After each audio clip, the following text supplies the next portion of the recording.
Was geht ab, Leute? Heute stelle ich euch 10 Arten vor, wie man Yu-Gi-Oh! Auch spielen kann. Ihr kennt es ja alle, man hat manchmal einfach keine Lust, dieses normale Spiel weiter zu spielen. Immer dieselben Decks, immer dieselbe Ablauf sozusagen.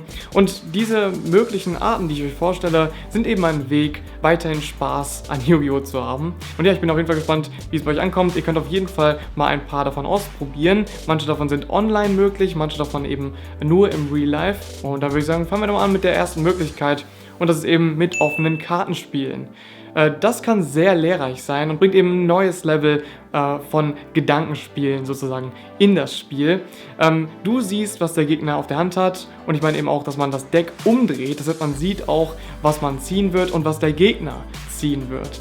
Und ihr merkt schon, das ist ein sehr interessantes Spiel und man muss eben sehr krass vorausplanen, was wird der Gegner jetzt tun und so weiter. Es ist auf jeden Fall ein cooles Training, auch eben für echte Spiele, für echte Turniere, aber kann auch an sich sehr viel Spaß machen. Nummer 2, die normalen Tech-Duels.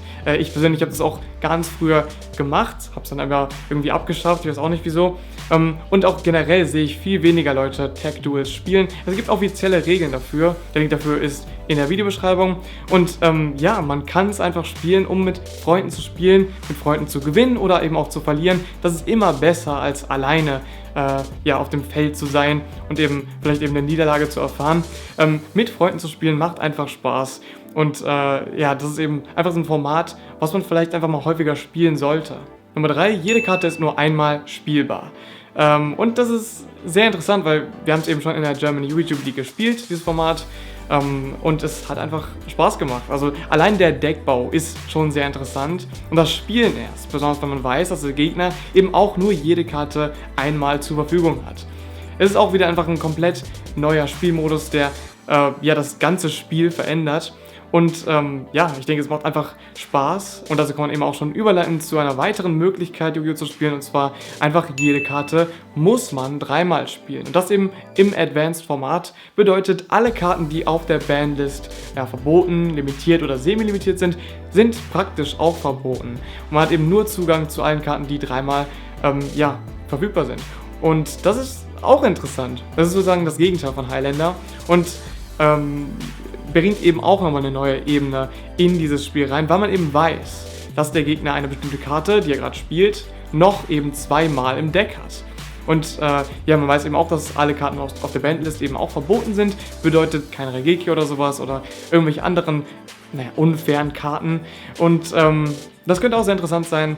Beide Formate, die ich gerade vorgestellt habe, sind sehr einzigartig und sollte man auf jeden Fall mal gemacht haben. Online oder eben im Real Life. Dann die Möglichkeit, mit demselben Deck zu spielen. Das heißt, ein Spieler bringt ein Deck und ihr sagt, ja, dann ziehe ich mal vom selben Deck.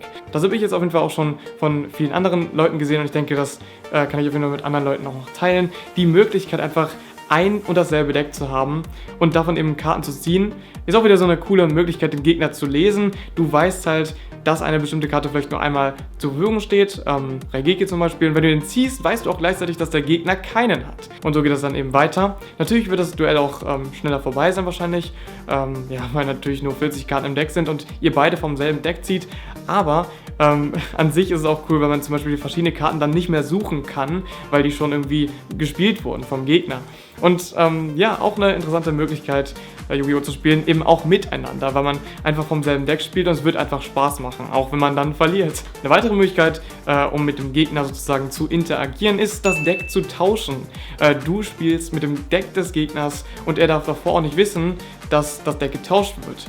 Sonst könnte er eben ein ziemlich schlechtes Deck bauen. Und ja, das baut auf jeden Fall Vertrauen auf, zum einen. Zum anderen wird man glücklich sein, wenn der Gegner gewinnt, weil dann sein eigenes Deck funktioniert. Zum anderen wird man glücklich sein, wenn man selber gewinnt mit einem fremden Deck. Beides ist auch eben wieder hier eine Win-Win-Situation. Man wird dazu lernen, weil man eben ein fremdes Deck erstmal lernen muss und eben auch weiß, wie man gegen sein eigenes Deck spielt. Es ist auf jeden Fall eine coole Möglichkeit, um Yu-Gi-Oh! Mal aus einer anderen Perspektive zu sehen. Da natürlich auch ein populäres Format, das Cross-Banlist-Format, so richtig pioniert von Lithium 2300 und ja, kann man auf jeden Fall auch mal im echten Leben spielen oder natürlich auch online. Bedeutet einfach, jedes Format kann gespielt werden. Man muss sich dazu einfach die Banlist angucken der Vergangenheit. Eine Liste dazu gibt es auch eben in der Videobeschreibung, habe ich verlinkt. Und da kann man eben gucken, okay, ich möchte jetzt am besten ja so ein cooles Deck aus 2005 spielen, das hat mir am meisten Spaß gemacht und das baue ich dann einfach nach und spiele das gegen ein cooles Deck von 2012, irgendwie sowas.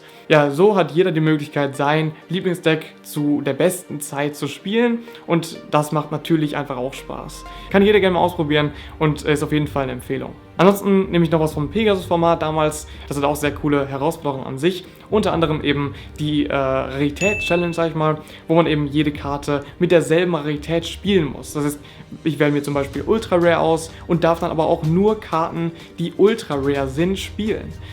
Das schließt viele Karten aus, die zum Beispiel niemals in Ultra Rare geprintet worden sind. Aber es ist halt auch so eine coole Möglichkeit, um ein interessantes Deck zu bauen und einfach mal was anderes zu machen. Außerdem hat man dann einfach ein cooles glitzerndes Deck, es sei denn, man entscheidet sich für Common, was auch sehr viele Karten ausschließt. Also ihr seht, das macht auf jeden Fall auch Spaß, besonders beim Deckbau. Dann gibt es natürlich noch die Erweiterung eines Decks. Man spielt sozusagen mit 100 Main-Deck-Karten und 30 Extra-Deck-Karten und darf in jedem Zug 2 Karten ziehen statt einer. Und das ist auch sehr interessant, weil es eben so die Wahrscheinlichkeit für Karten reduziert und ja, man muss eben auch da sehr, sehr anders auch beim Deckbau rangehen und das könnte sehr interessant sein für viele und ist einfach mal was Neues. Online geht das jetzt nicht so krass, weil man eben immer dieses Maximum von 60 Karten hat, aber ich denke, das sollte man mal ausprobieren, weil man wahrscheinlich eben nicht immer diese extrem krassen Kombos hinkriegt, worauf eben jetzt gerade sehr viele Decks bauen. Und dann ist natürlich noch das Destiny Draw Format, so nenne ich das jetzt mal, wo man eben, wenn man gerade verliert und noch einen Zug hat, statt dem normalen Ziehen einfach die Karte suchen kann, die man jetzt gerade am meisten benötigt, um vielleicht noch das Spiel zu drehen. Das kann man in jedem Format machen, was ich eben zuvor genannt habe, oder eben wirklich im Advanced-Format, was generell auf Turnieren gespielt wird. Aber es fügt noch dem Ganzen so einen kleinen Tick irgendwie Spannung hinzu, weil man eben weiß, wenn ich ihn jetzt nicht in diesem Zug besiege, dann könnte er eben noch zurückkommen mit diesem Destiny Draw, mit dem Schicksalsziehen und ja, dann wäre ich vielleicht auch besiegt. Also ist einfach auch so eine Art Mindgame, was man noch hinzufügt und könnte eben auch noch sehr lustig sein. Als Bonus für diejenigen, die sportlich sind, könnte man noch sagen, für jede 1000 Life Points, die man verliert in einem Spiel, muss man eben nach dem Spiel oder Match 2 Wiederholungen einer speziellen Sportübung machen. Zum Beispiel eben Kniebeugen, das eignet sich in Locals am besten und auf Turnieren, wenn man eben nicht jetzt Liegestütze auf dem dreckigen Boden machen möchte. Aber wenn man zu Hause ist zum Beispiel und online spielt, kann man da auch zum Beispiel Liegestütze machen.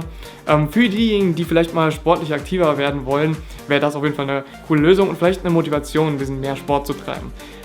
Und dann würde ich sagen, war es das auch soweit von diesen möglichen Formaten oder eben ja, generell Arten Yu-Gi-Oh! Zu spielen. Welche davon gefällt euch am besten und welche Ideen habt ihr noch so, wie man Yu-Gi-Oh! Noch interessanter gestalten kann? Schreibt es auf jeden Fall mal in die Kommentare, das würde mich sehr interessieren. Ansonsten, wenn euch das Video gefallen hat, lasst auf jeden Fall einen Daumen nach oben da. Ich hoffe, dass ihr ein paar Formate davon ausprobiert und ich hoffe natürlich, dass ihr einfach Spaß an Yu-Gi-Oh! Habt. Und dann sehen wir uns im nächsten Video. Bis dann!